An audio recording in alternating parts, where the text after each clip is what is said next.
Welcome to the Veterans in Politics Talk Show. Join us every Wednesday night at 6 p.m. Pacific Time, live stream on Facebook.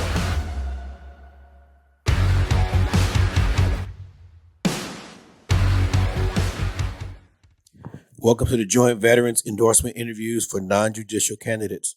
In the beginning, I'd like to formally recognize and thank our sponsoring organizations for making today's event possible. Mary Perry, Clark County District Court Family Division, Department P. Christine Brewer, Clark County District Judge, Family Division, Department S. Chris Cannon, North Las Vegas Municipal Court, Department 1. Veterans in Politics International, and Nevada Veterans Association. We extend our sincere appreciation to our additional sponsors and community partners whose support has helps to ensure our professional, fair, and transparent endorsement process. We're honored to have all of you with us today. Before we begin the interview portion, first I'd like to go over the rules and the format. First, each panel member will introduce themselves by stating their name and the organization they represent. Next, you'll be given an opportunity to introduce yourself. Please include the office that you're running for and explain why you're seeking that office. Then we will proceed with the interview portion. Remember to address the candidates when giving your answers. And in the interest of fairness, we will be timing each answer, and you'll be given 1 minute and 30 seconds to answer a question. When you have 30 seconds remaining, you'll be shown a yellow card. When your time is expired, you'll be shown a blue card. You may finish your sentence, but then conclude your response. With that, we'll start on the end with introductions. My name is Gary White. My home organization is the Marble Point Marine Association, and I am affiliated tightly with Veterans in Politics. Good morning. My name is John Frank, and I represent Veterans in Politics. My name is Bill Carnes. I'm here representing Nevada Veterans Association. Sue Christensen, Veterans in Politics. Martin Walker, and I'm representing Nevada Veterans Association. Good morning, everyone. I'm Joseph CHARAFI, running for a State Assembly District 8. The whole reason that I decided to get into this race was not necessarily a logical career move. I have been in marketing for a long time. I'm a filmmaker, documentarian, and that got me into running a nonprofit called Stop the Traffic Foundation. That's geared towards ending child exploitation and prostitution in Las Vegas, Nevada, and hopefully Nevada, and hopefully the West Coast, and then hopefully the United States and more. But we're starting right here in our community because we're the second highest in the United States for human trafficking and child exploitation, behind Houston, Texas. And we consistently go back and forth between the two. And I've yet to see a candidate that I can back that's going to go to Carson City and make sure that we're keeping our streets safe for our children and making sure that there's definitely harsher penalties for people who are consuming child exploitation material and abusing our next leaders and our next teachers and lawyers and people who are going to lead our generation to wonderful inventions. So we need to start here. Now, it's very important. So that's why I'm here. And I think it's important for somebody to represent 88 in the legislature who's conservative and wants to fight for our children. Start with Gary for questions. Good morning, young man. Good morning, sir. I must commend you in coming in a shirt and tie. You look like you actually want to run for something. Thank you, sir. One of the interesting things that your background, being as diverse as it is impressive in itself. And giving of yourself, going above and beyond your usual box. You're thinking outside the box, so that's a good thing. You mentioned child exploitation. That is a big thing, especially here in Vegas. One of the things that we have to bring about is reining in some of the strange proclivities that people have. My question to you, number one, the first thing, let's clear this up. what are the parameters of District 8? What are the borders? So it runs along 215 West, south from like the west of Durango. So everything west of Durango Casino, heading east to Decatur, and then heading south to like Cactus, and then up to all the way up to Decatur again. So it's kind of like Blue Diamond south of Spring Valley. Okay, thank you for that. That makes sure we have it on record that that is the borders of District 8. My first question is, what are your first steps in making a noise for the ending or curbing of child exploitation? Thank you very much for all your kind words. I think some of the first legislation that we can have is statistical funding. So we don't have enough research on what is actually happening. All the recorded statements that we have are actually just what's reported. So there's so much that's underreported, and there's not enough in the sector of actually getting the numbers.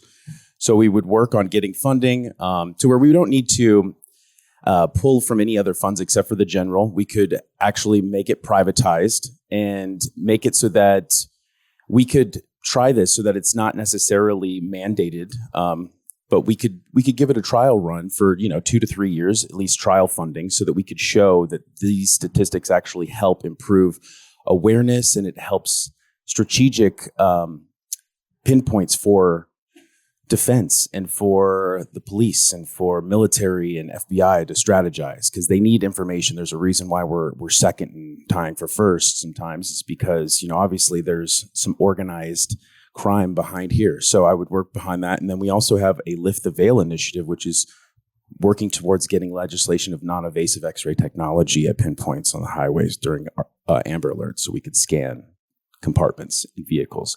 Obviously, there's privacy legislation that needs to be handled in that. So those would be a couple of things, but we've got a number of ideas. Thank you for your question. Second follow-up question, make it brief as possible, please. What is conservative? Conservative is smaller government, more power to the people, and a nuclear family.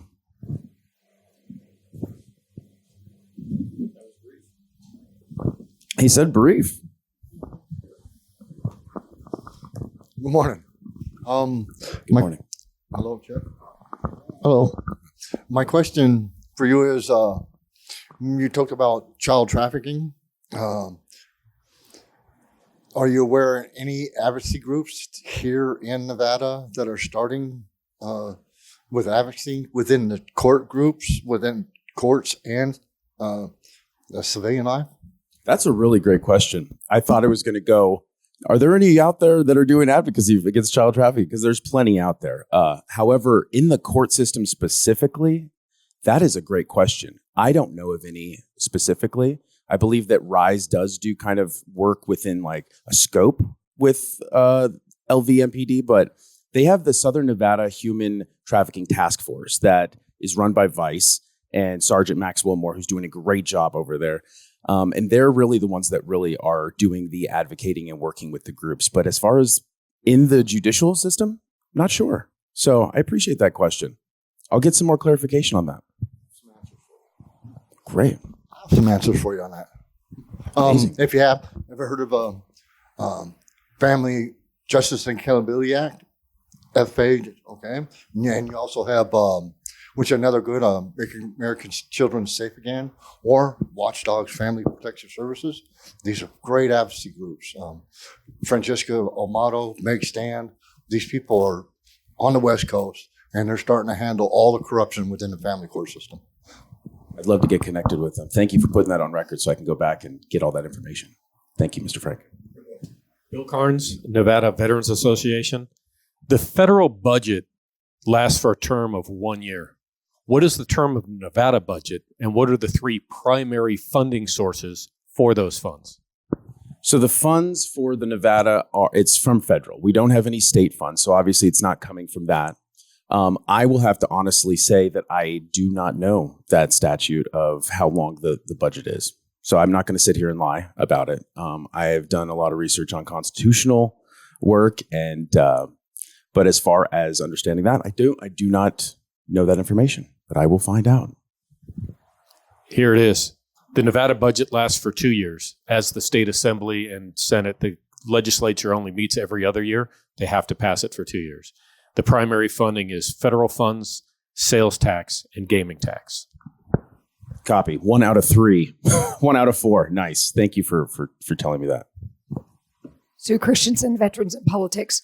Right now, when an Amber Alert is issued, it takes hours. What would you do to make this so that it's within minutes, not hours?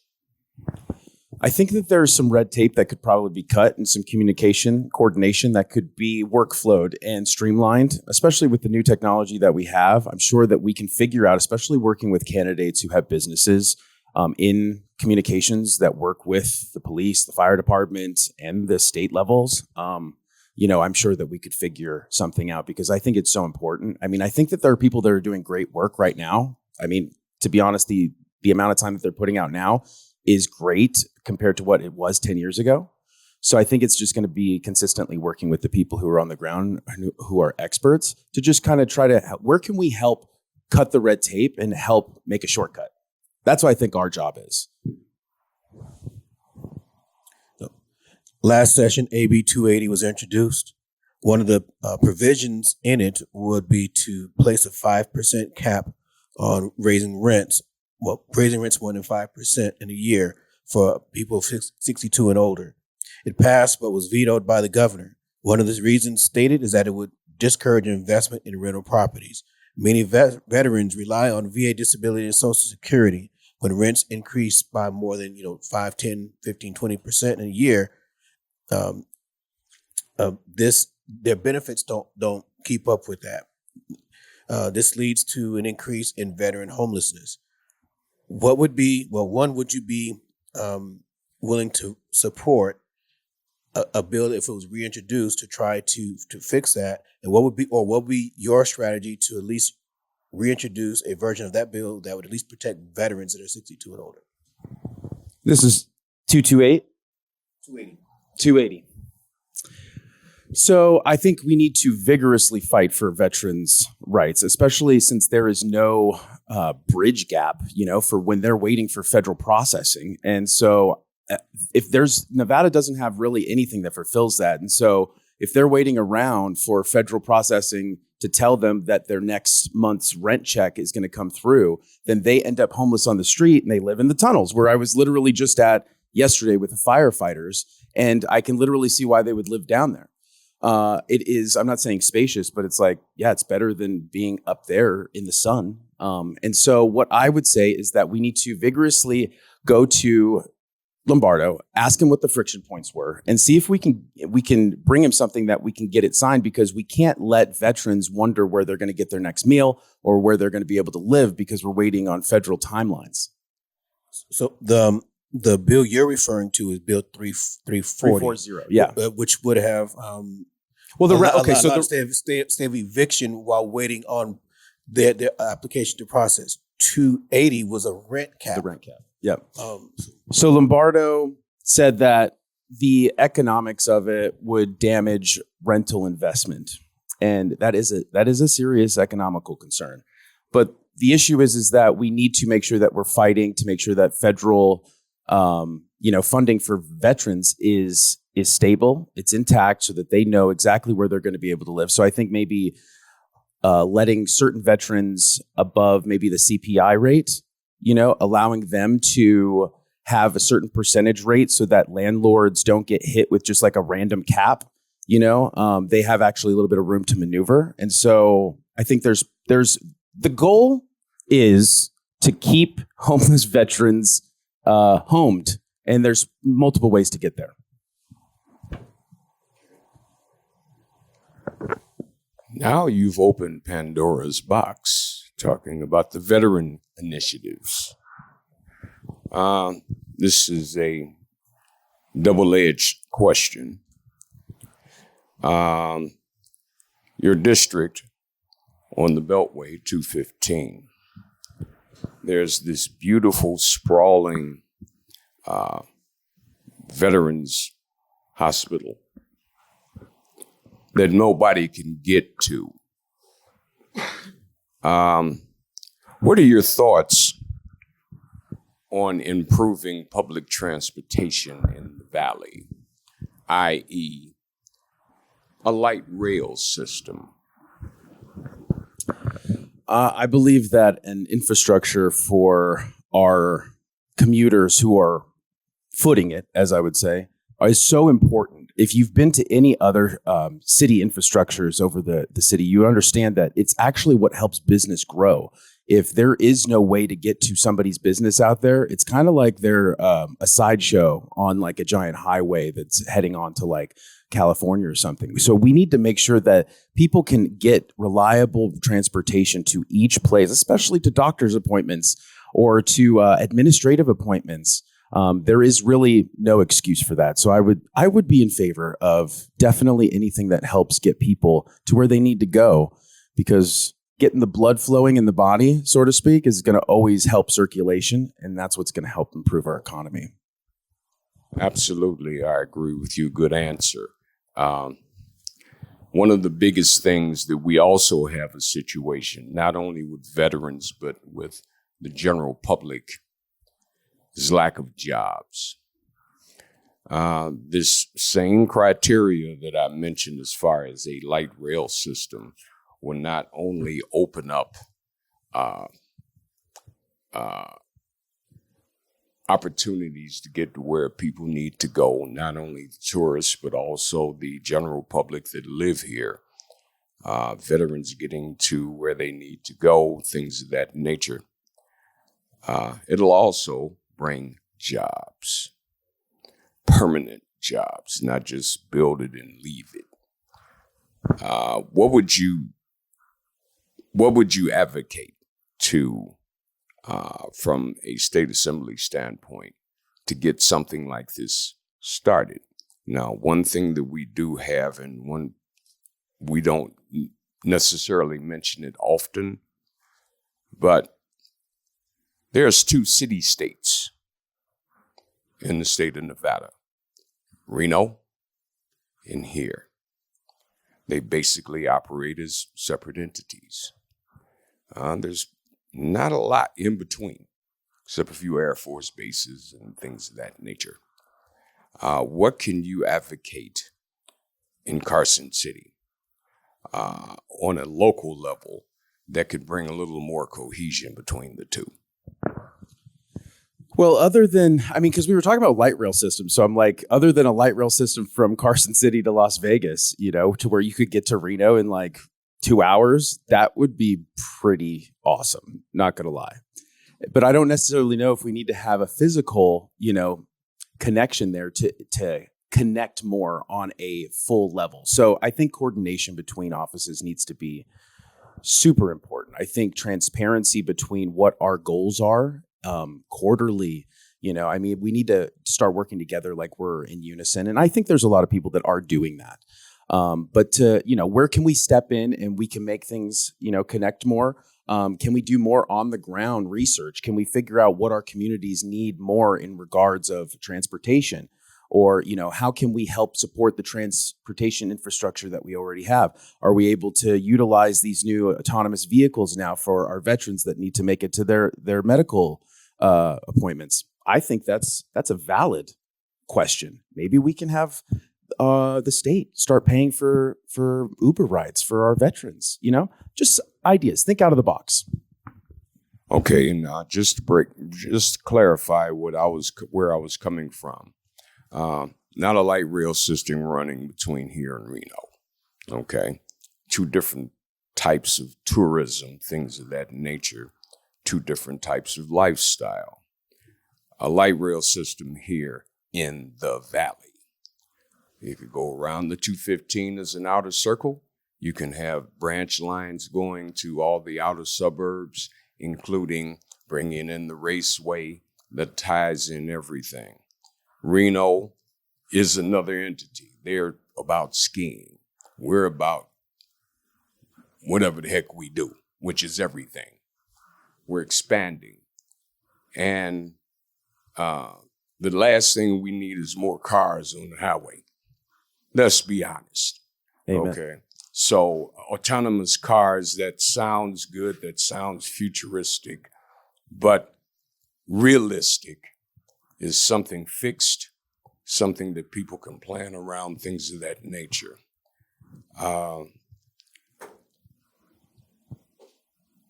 Do a little more homework on that.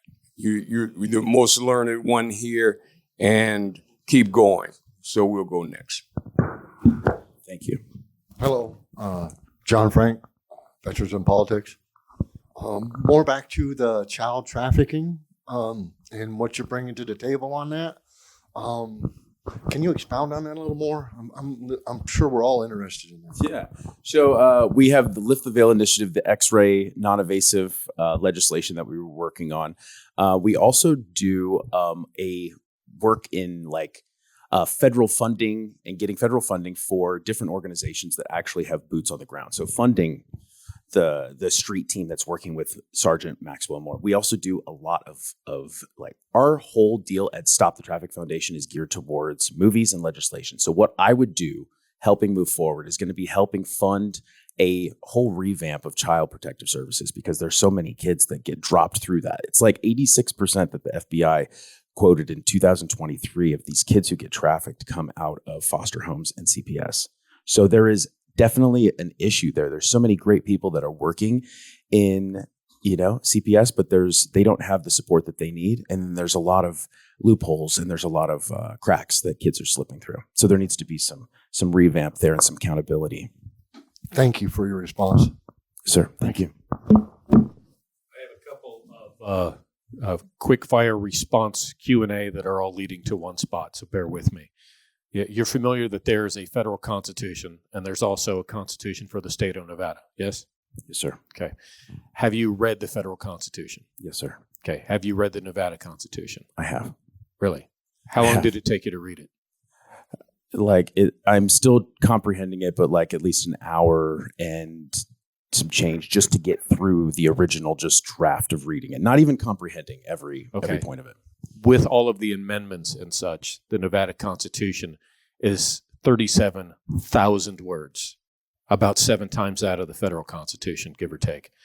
With that being said, what article of the Nevada Constitution establishes the legislature, and how long is the term of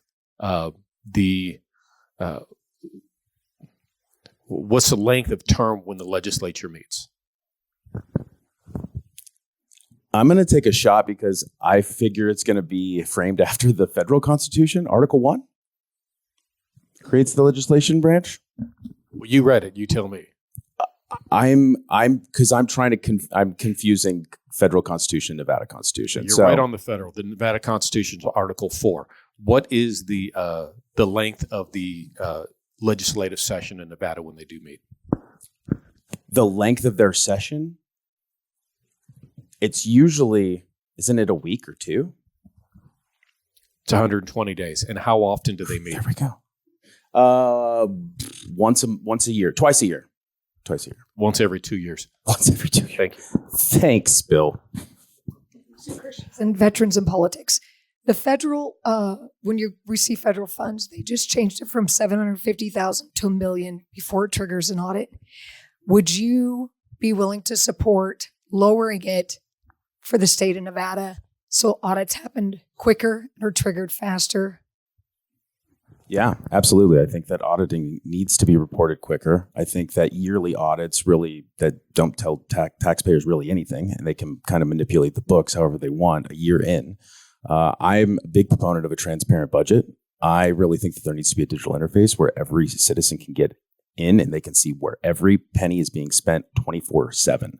That's a whole new level of transparency that nobody really wants up at the high level. And we know that. Let's be real. So we need people who are in there that have conservative values, that are willing to be bulldogs, that are willing to go to the floor, that might not know all the statutes and Constitution of Nevada just yet, but will, and are willing to fight for transparency in our budget, especially keeping our streets safe. One of the hottest topics today is immigration policy. Most want an easier process for those to come here legally and via the legally documented processes, and other support humane law enforcement for those who don't come here through legally documented processes. Many veterans believe in the rule of law, and rule of law in law enforcement is a core tenet of our service. But there are those who seek to change our current agreement and cooperation between the local or the Nevada and the federal law enforcement. What are your thoughts on supporting legislation or any policies that prevent Nevada law enforcement from cooperating with federal law enforcement? So is it 346? That's no. It's NG. There's a statute that allows ICE and Metro to connect and process criminal offenders that are immigrants inside the jail instead of releasing them to the community. So acts like that, I can't remember the exact bill that one is, but I totally am in favor of that, and I think that they should have the right to be able to police the right way. But I do think, personally, as a first-generation American on my dad's side, I believe that there needs to be more incentivized, easier ways for people to legally be here. Now, having gone to Washington and advocated for what I get a little heat for sometimes in the conservative routes is the Dignity Act. Now, I'll tell you why I went and I lobbied for the Dignity Act and spoke to our Congress people and our senators, because it keeps families together. Children fall behind when you split up families. Now, if these people are violent offenders, they obviously need to be out. They need to be done. Police do jobs. However, if they're working here and they can provide tax-paying dollars and they can stay with their families, and so we can secure our workforce in agricultural, hospitality, healthcare, which are a lot of these people are in and they're working, I say there needs to be a way for them to be here.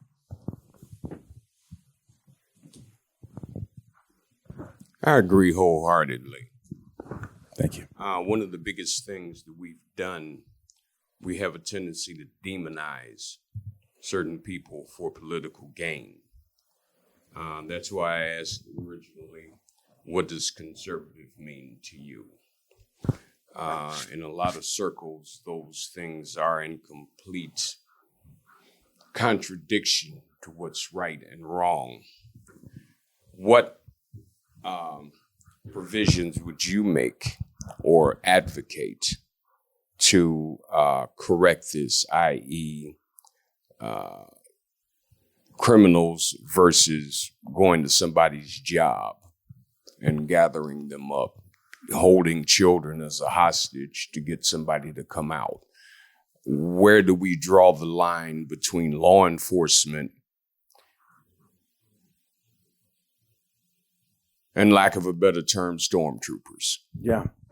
Well, I definitely want to say that I support our police wholeheartedly and our military, and I appreciate the hard work that those folks are doing. But I do believe that there needs to be, accountability and provision. I think body cams are a great way to keep accountability. We've seen that through statistics. We've seen it through different records and valid cases. I think more transparency. I think more training, for the people who are doing these conductions. I think they need to be able to have the support. I think it's more support. It's incentive for doing the right job. I don't think it's necessarily punishment obviously there needs to be accountability and responsibility, but it's not about demonizing the people who are out there just trying to get the job done and protect our families. I'm not going to sit here and pretend like I know everything and that I've got everything locked down. It's such a complicated situation. Everybody has a compartmentalized look at things and perspective. So I'm not going to pretend to say that I know it all, but I will say that our families need to be protected, and also our veterans and our police need to be protected and respected. So we need to find a middle ground where we can come together and people don't die on the street. Hello, John French, veteran of politics. I like your perspective on what's wrong with our school district and what we should do to start revamping it so it's a better district. Yeah, I think getting explicit sexual material out of the libraries is pretty key, because working with like an organization like Moms for Liberty, you understand that like what exactly they're peddling inside of our schools. And I don't think any of us even realized it. Like, to look at some of the books that are in there, and I'm not even saying like, I'm not saying I'm a scholar. I love literature. I love reading. I think there are books that are hard to read that people should read. However, especially in an education system that's 48th in the United States, it's not like they're number 1 or 2 and be like, we're setting the standard. We're trying new things. We're 48th, and you're trying to peddle like sexual illicit material to my 15-year-old son who's in high school right now at a school in the Valley. Stuff like that cannot happen.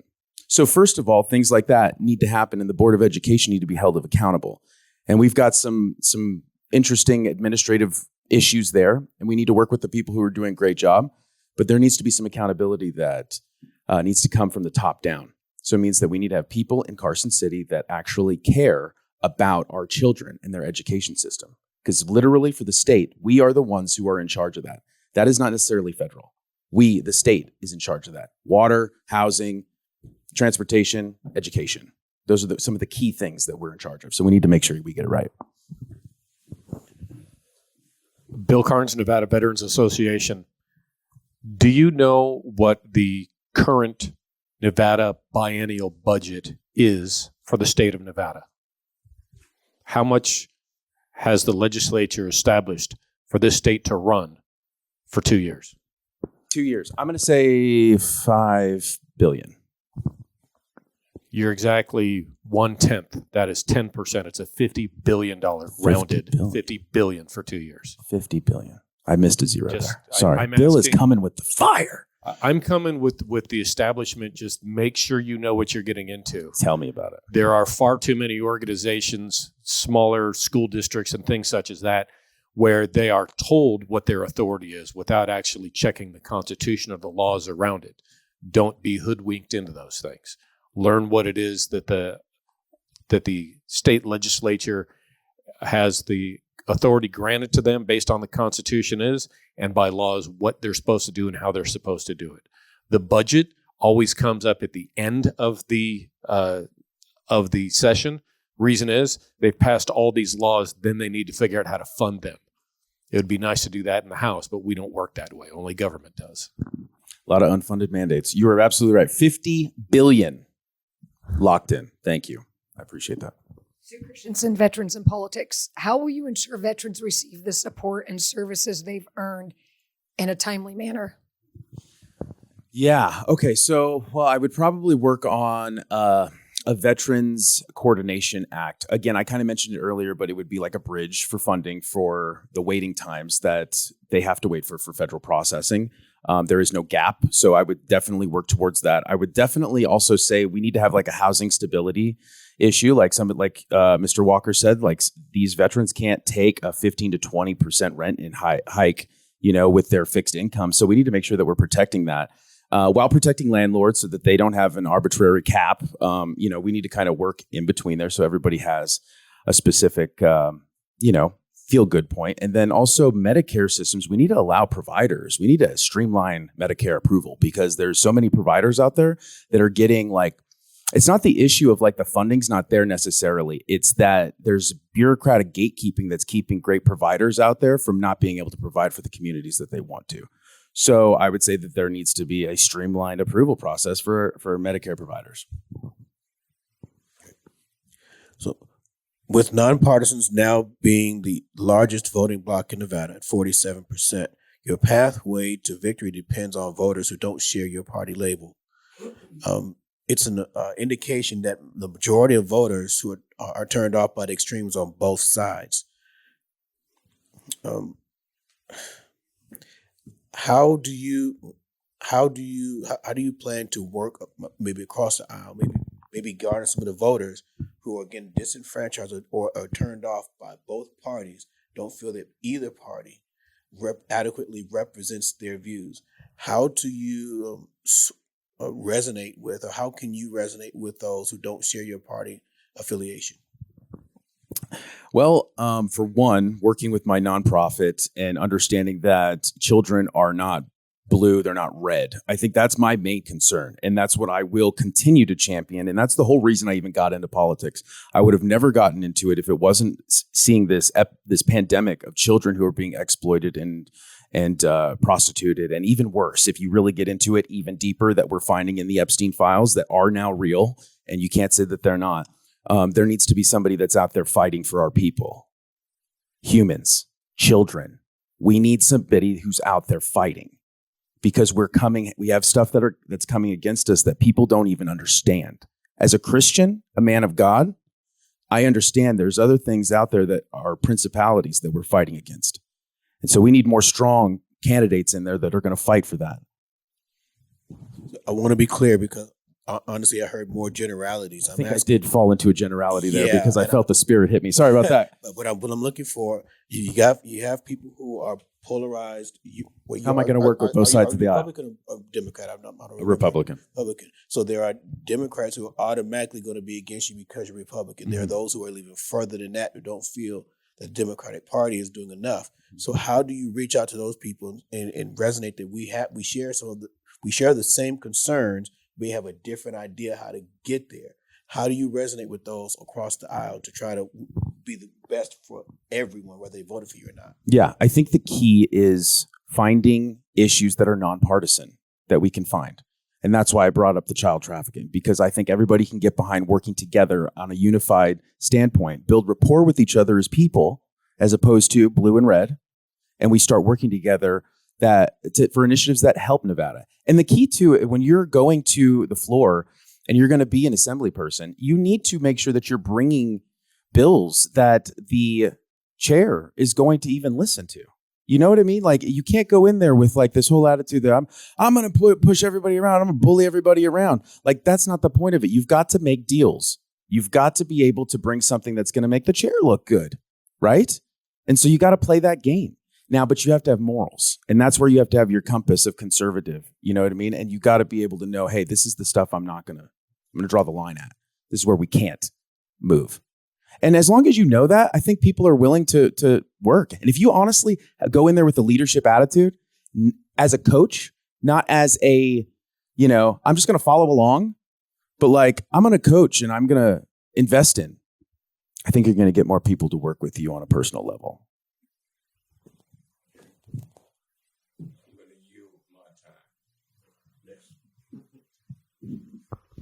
Hello, John Frank, Veterans in Politics.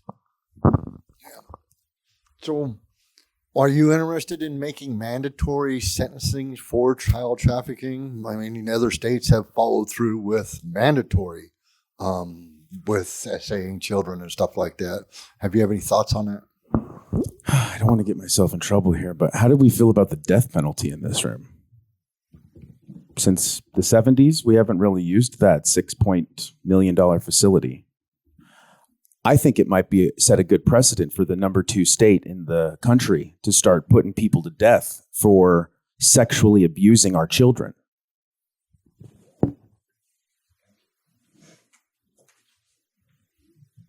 Bill Carnes, Nevada Veterans Association. How many committees are in the state assembly? And can you name them? Or how many can you name? I can't name them all, I'm sure. So there'll be Natural Resources Environmental Committee. There'll be the Education Board Committee. Oh my gosh. Bill has got the hardest ones ever. I really thought he was going to grill me on the Constitution. At the federal Constitution. Why would he? It's not a federal seat. I know, of course not. If you were here 2 weeks ago, that would have happened. Exactly, for Congress, yes. But I think we still need to know the federal level, to be let's not be an advocate digress. in the state. Because I'm a constitutionalist. I don't know, Bill. Okay. There are 10, just so you know. You did name 2 of them quite accurately, but there are 10.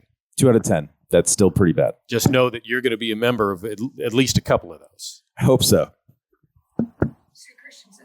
In politics, how will you ensure state programs for veterans are fully funded and effectively managed? Coordination between departments is integral. again, I think I don't want to reiterate the things that I've said before, but it's important for us to have a connector point between these folks who are looking for services, especially veterans, and the state who actually employs the administration. So I think there needs to be systems where it's not just like it's not just a reference where they're trying to help these people get Medicare providers, or they're trying to get cash assistance. Sometimes the state will give them like references that they need to go and find themselves. I think there needs to be liaisons that are in the community, that are out there helping these folks get signed up for the services that are out there, so that they don't have to like navigate this whole like fractured like system and try to figure it out themselves. Like, let's have people out there, meet them where they're at, so that we can help serve the veterans in our community, but also the people who really need help, the lower income, and the single moms out there like my mom who need help. Let's get people out there who can actually step up and guide them through that process, because it could be very daunting for some folks. All right. So the incumbent is reasonably popular, holding that seat. Been there for a little while. Given that, what sets you apart from the incumbent? What makes you a better choice? And what do you think maybe the current incumbent is not really addressing that you think should be addressed? Well, I think he is a very liberal representative. I think that what he pushes towards is not things that are going to keep our children safe. Really, realistically, I'm born in America. I am a first generation immigrant on my father's side, so I understand that journey and what it takes in order to be here. I want to be able to support the conservatives in that neighborhood that actually want representation in Carson City, because if we don't turn districts like this, if the Republicans don't show up and the nonpartisans who want to fight for child trafficking fight against it, then you're going to end up with more of the same. And now it's not about the last 10 years. It's about the next 10 years. And that's what we need to focus on. And so I would say personally, I would love a debate with my opponent. And I would love a primary debate, obviously, with Farrakhan as well. But I think that if we just went up against each other and we spoke about our personal values, I think a lot of people would see that I would be the better person to represent the conservative and nonpartisan demographic in 88.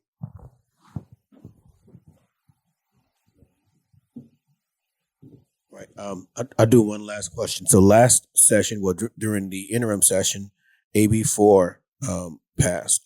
Very controversial depending on how you look at it. Many critics look at it and say it's heavy on incarceration. And for those who are concerned about public safety, too many people think incarceration is the solution. And then critics say maybe we should be looking more at wraparound programs, mentoring, again, even in nonprofits such as yours, that give youth or other alternatives to making decisions that put them into the prison, the pipeline system. What if legislation was to come through? What is your stance on promotion of preventive programs versus incarceration?